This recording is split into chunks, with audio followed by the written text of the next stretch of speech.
शुभ प्रभात, नमस्कार स्वीकार करें अभिवादन आरसी विनोद गढ़वाल की ओर से। प्रस्तुत है RC morning news. RC morning news के इस बुलेटिन में देश दुनिया की तमाम बड़ी खबरें होंगी। जानेंगे मौसम का हाल, क्या कुछ रहा खेल जगत में खास और कैसी रही शेयर बाजार की रफ्तार।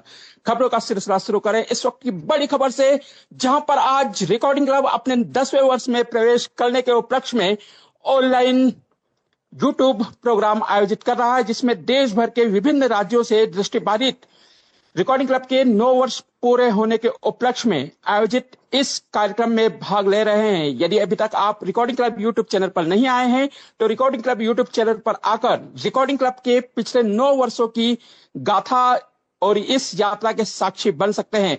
रिकॉर्डिंग क्लब देश का एकमात्र ऐसा संगठन है जो कि दृष्टिबाधितों के सर्वांगीण विकास के लिए कार्य करता है। रिकॉर्डिंग क्लब की स्थापना 20 मई 2016 को संदीप त्रिवेदी नामक दृष्टिबाधित शिक्षक ने की थी। अकेला ही चला था, मगर काफिला देखते देखते बढ़ता गया और आज रिकॉर्डिंग क्लब देश के उन नामचीन संगठनों में शामिल है जिसका डंका न केवल भारत में बल्कि सार्क के कई देशों में बज रहा है। रिकॉर्डिंग क्लब आज 9 वर्ष पूरे होने के उपलक्ष्य में रात 10 बजे तक, क्योंकि 10वें वर्ष में प्रवेश कर रहा है, इसलिए लाइव यूट्यूब कार्यक्रम प्रसारित कर रहा है, जिसमें कई विषयों पर संगोष्ठी आयोजित होगी। साथ ही साथ रिकॉर्डिंग क्लब के संचालक समिति के सदस्यों एवं रिकॉर्डिंग क्लब की जो वासिकाएं हैं, रीडर्स हैं, वॉलेंटियर्स हैं, उनसे भी देश भर के दृष्टिबाधित आज रूबरू हो सकते हैं। तो यदि अभी तक आपने रिकॉर्डिंग क्लब यूट्यूब चैनल को विजिट नहीं किया है तो तत्काल रिकॉर्डिंग क्लब यूट्यूब चैनल को विजिट करें, चैनल को सब्सक्राइब, वीडियो को लाइक और शेयर करना बिल्कुल भी ना भूलें।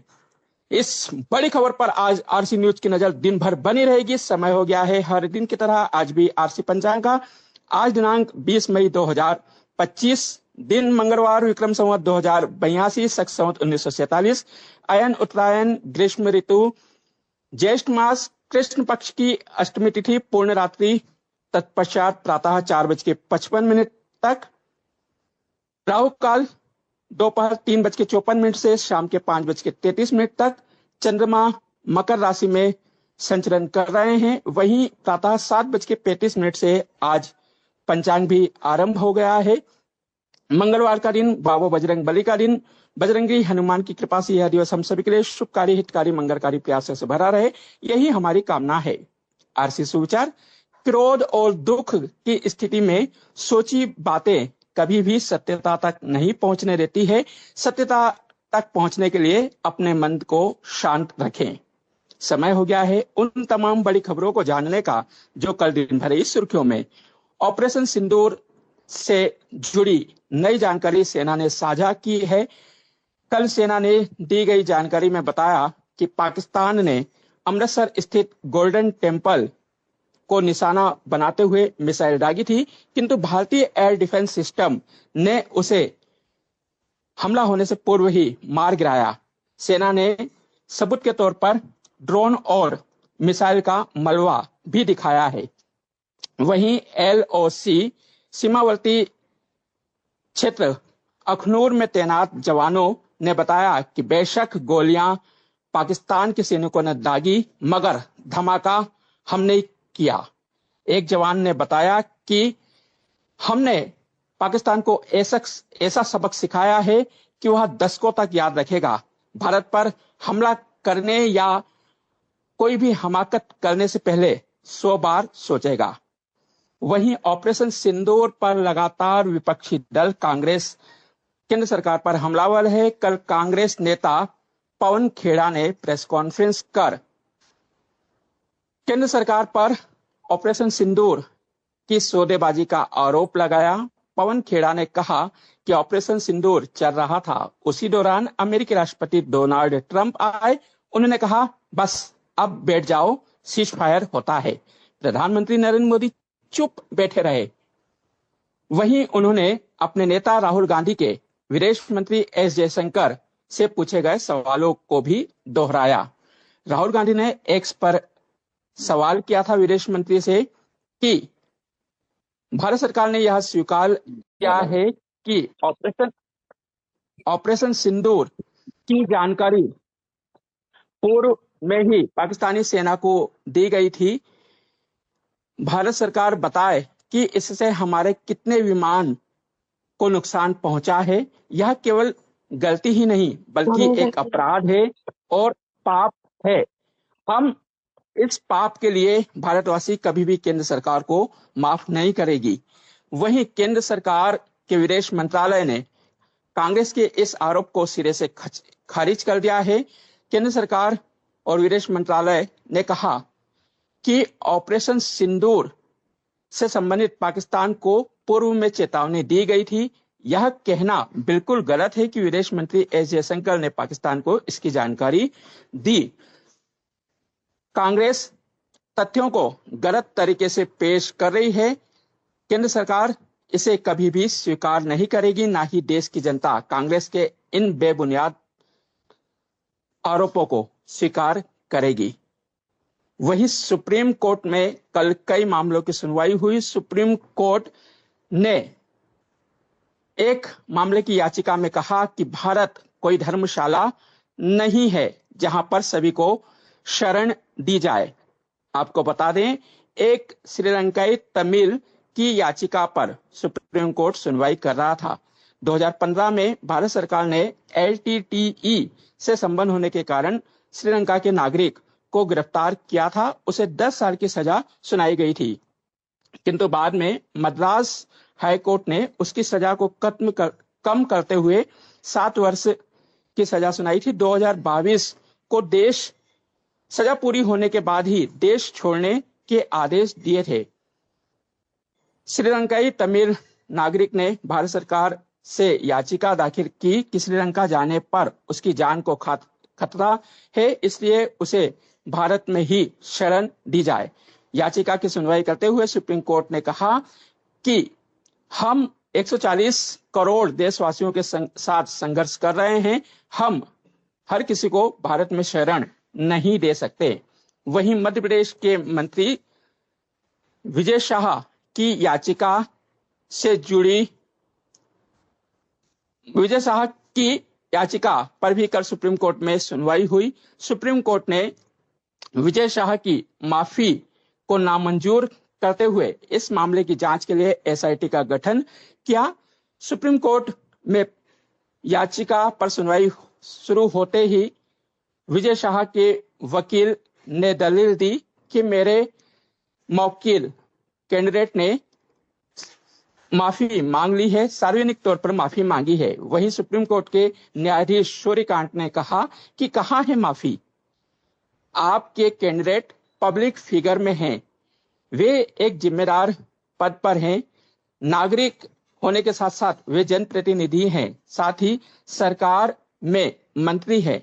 उन्हें सोच समझकर बयान देना चाहिए। आप किस प्रकार का बयान दे रहे हैं, आपके बयान का क्या प्रभाव पड़ेगा, यह समझना चाहिए।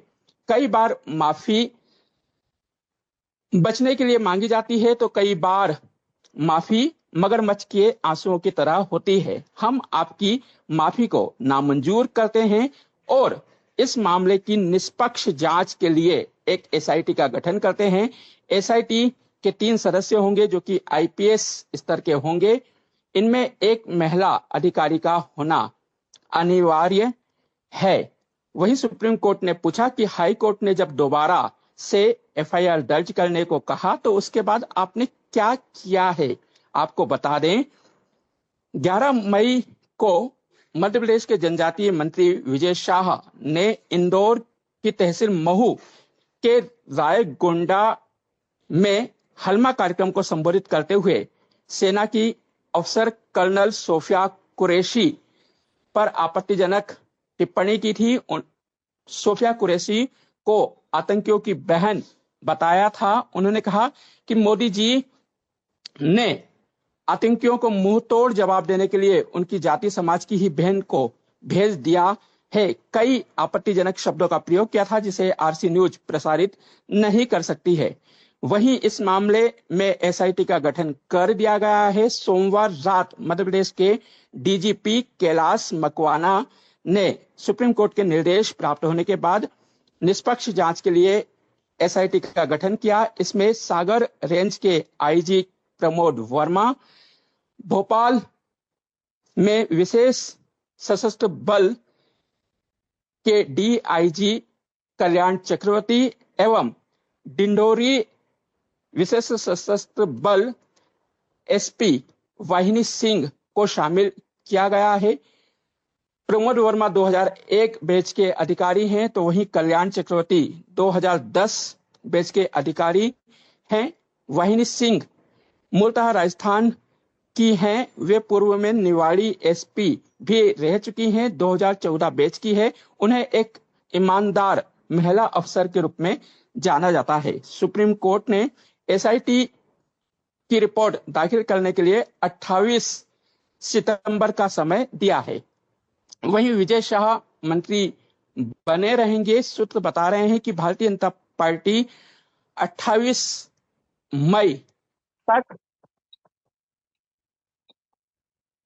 28 मई तक विजय शाह का इस्तीफा नहीं लेगी। विजय शाह एक आदिवासी नेता हैं। मध्य प्रदेश में गिने चुने आदिवासी नेता ही भारतीय जनता पार्टी के पास हैं। राजनीतिक विशेषज्ञ राशिद किदवई ने बताया कि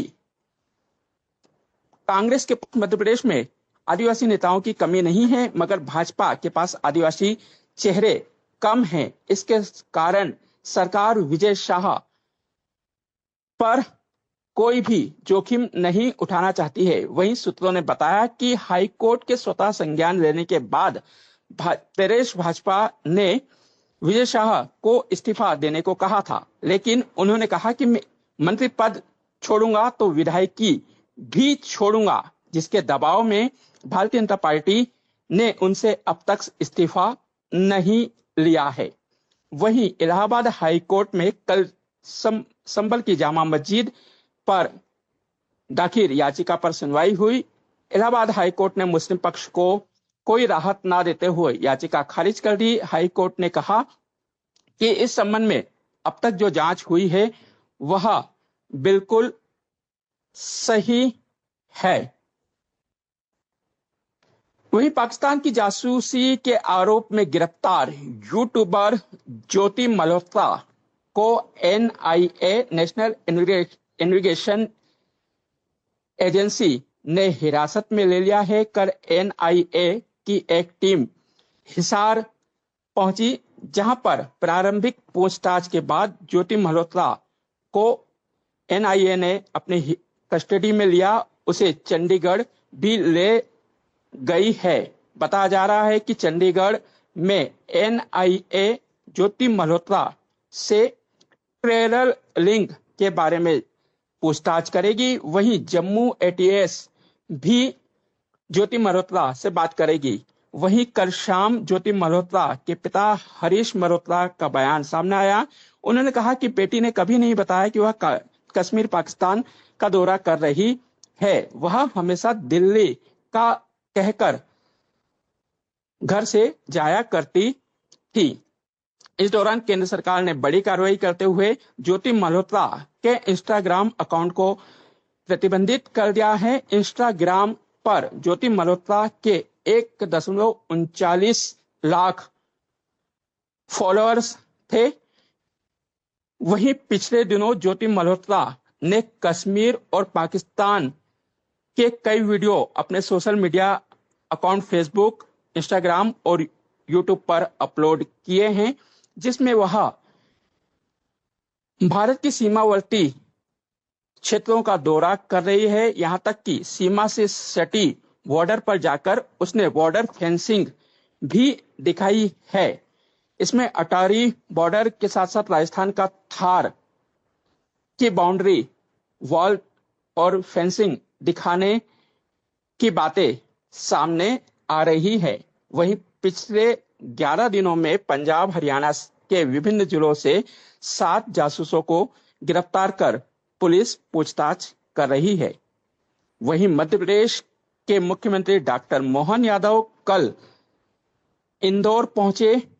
अपने मंत्रिमंडल के सदस्यों के साथ उन्होंने अहिल्या ऑडिटोरियम में अहिल्या माता से जुड़े नाटक का मंचन देखा। देर रात उन्होंने सराफा चौपाटी पहुंचकर मालवी व्यंजनों का लुत्फ उठाया। आपको बता दें 300वीं जयंती के उपलक्ष्य में मध्य प्रदेश की कैबिनेट बैठक 20 मई को इंदौर के राजवाड़ा में आयोजित होना है।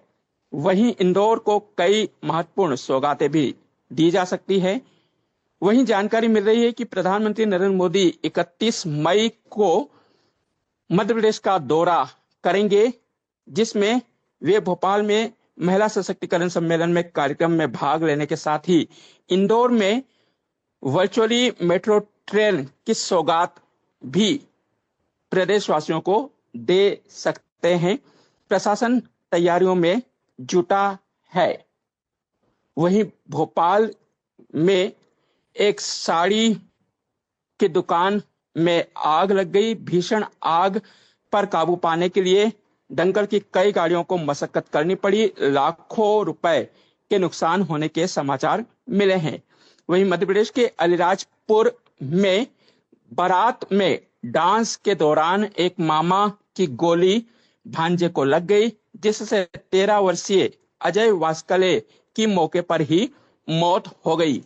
पुलिस ने मामा पवन को गिरफ्तार कर लिया है।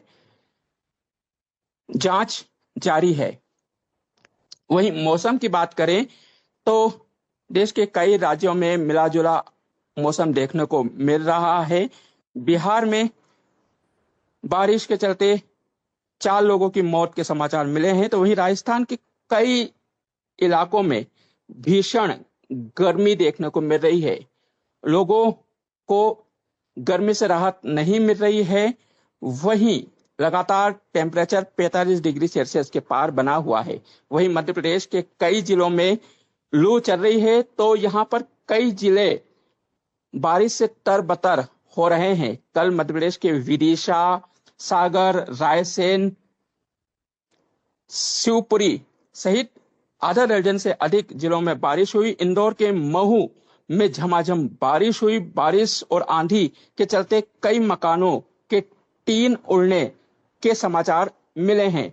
मौसम विभाग ने आज प्रदेश के 40 जिलों में बारिश आंधी की संभावना व्यक्त की है। इंदौर, भोपाल के भीगने की भी संभावना व्यक्त की गई है। वहीं इंदौर में आज प्रातः बादल छाए रहे। हालांकि अब जैसे जैसे दिन चढ़ रहा है, तपन और भी बढ़ती जा रही है। शेयर बाजार। भारतीय शेयर बाजार कारोबार के पहले दिन लाल निशान पर बंद हुआ। बीएसई सूचकांक 271 अंक लुढ़क कर 82,059 पर बंद हुआ। वहीं एनएससी निफ्टी में 74 अंकों की गिरावट दर्ज की गई और यह 24,945 पर बंद हुआ।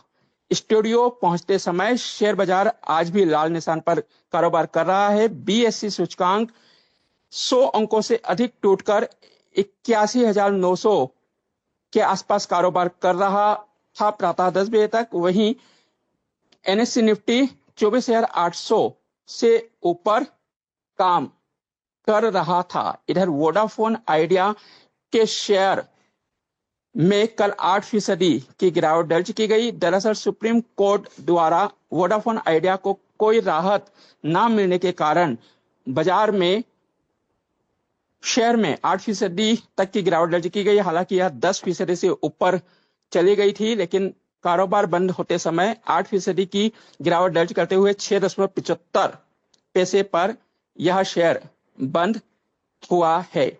वहीं सोने चांदी की चमक बरकरार है।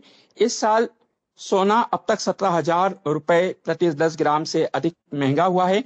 कल सोना 1,400 रुपए प्रति 10 ग्राम और चांदी 1,100 रुपए प्रति किलोग्राम महंगी होकर कारोबार कर रही थी। खेलकूद। आईपीएल 2025 के 61वें मुकाबले को हैदराबाद ने 6 विकेट से जीत लिया है। Lucknow super giants play of से बाहर होने की कगार पर पहुंच गई है।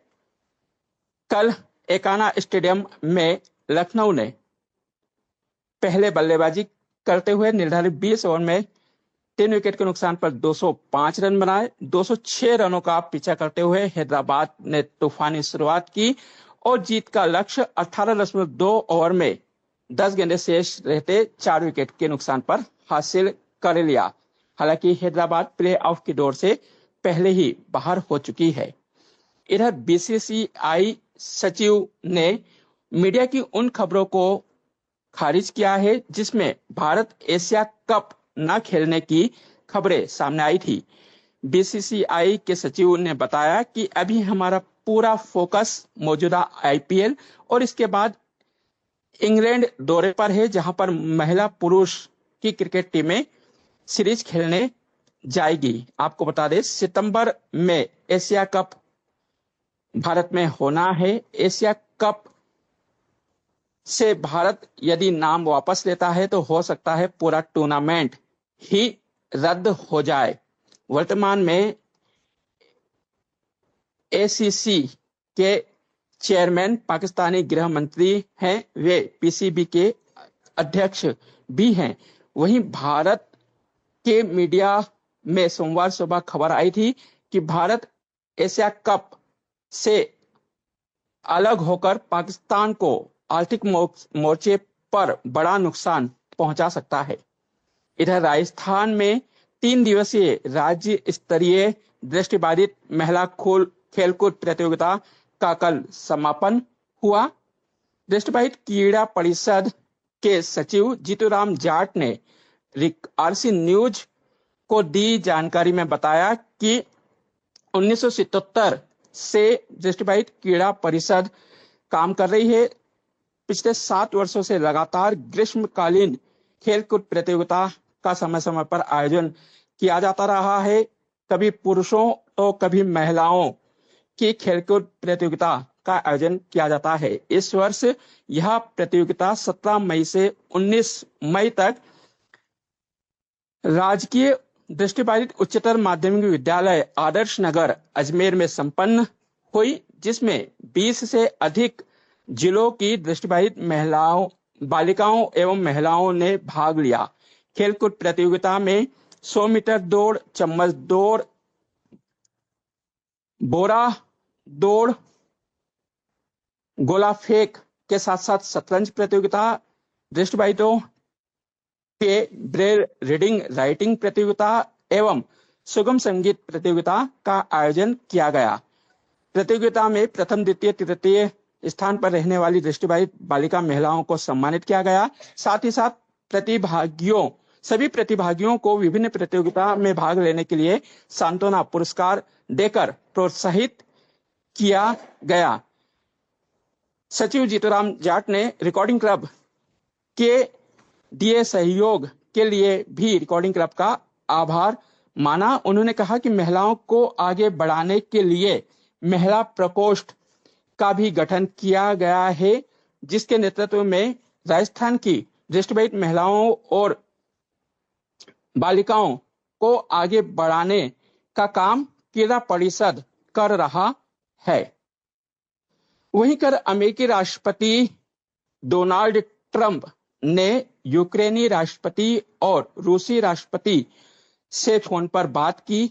दोनों देशों से बात करने के उपरांत डोनाल्ड ट्रंप ने कहा कि हम जल्द ही दोनों देशों के बीच युद्ध विराम करा देंगे। वहीं रूसी राष्ट्रपति पुतिन का भी बयान सामने आया है। उन्होंने कहा कि यदि सभी विषयों पर समझौता हो जाए तो सीज फायर संभव है। वहीं यूक्रेनी राष्ट्रपति ने कहा, जब तक रूस यूक्रेन पर निर्दोष लोगों की हत्या करना बंद नहीं करता है तब तक युद्ध विराम कैसे संभव है। वहीं इजरायली प्रधानमंत्री बेंजामिन नेतन्याहू ने गाजा में राहत पहुंचाने की बात कही है। हालांकि इजरायल के मंत्री इससे इनकार कर रहे हैं। अमेरिका के पूर्व राष्ट्रपति जो बाइडेन को कैंसर हुआ है। उनका कैंसर हड्डियों तक फैल गया है। पिछले दिनों उनको स्किन कैंसर भी हुआ था, जिसे ऑपरेशन से हटाया गया था। मौजूदा राष्ट्रपति डोनाल्ड ट्रंप ने चिंता जाहिर कर उनके स्वास्थ्य लाभ की कामना की है। वहीं ईसाई समुदाय के नए पोप ने शपथ ले ली है। रंगारंग कार्यक्रम में उन्हें शपथ दिलाई गई। 200 से अधिक प्रतिनिधि मौजूद रहे। वहीं एक बार फिर से दुनिया में कोरोना का नया वेरिएंट डराने लगा है। सिंगापुर में 14,000 नए केस सामने आए हैं। हालांकि भारत में अभी तक 93 ही नए केस सामने आए हैं। चीन, हांगकांग, थाईलैंड जैसे कई देश हाई अलर्ट पर रखे गए हैं। समाचारों में वक्त हो गया है उन तमाम बड़ी खबरों को जानने का जिन पर रहेगी आज हमारी नजर। वक्त कानून से जुड़े याचिकाओं पर सुप्रीम कोर्ट में सुनवाई होगी। मध्य प्रदेश की कैबिनेट बैठक आज इंदौर में आयोजित की जाएगी। आईपीएल में चेन्नई सुपर किंग की भिड़ंत राजस्थान रॉयल्स से होगी। हालांकि दोनों टीमें प्ले ऑफ की दौड़ से बाहर हो गई हैं। आरसी उत्सव 2025 पर दिन भर मेगा शो आयोजित हो रहा है। रिकॉर्डिंग क्लब यूट्यूब चैनल पर आरसी न्यूज की नजर दिन भर बनी रहेगी। यदि अभी तक आपने रिकॉर्डिंग क्लब यूट्यूब चैनल को सब्सक्राइब नहीं किया है तो प्लीज इसे सब्सक्राइब करें। वीडियो को लाइक और शेयर करना बिल्कुल भी ना भूलें। मिलते हैं किसी नई ताजा तरीन खबर के साथ। तब तक के लिए इजाजत दीजिए। नमस्कार, शुभ दिन।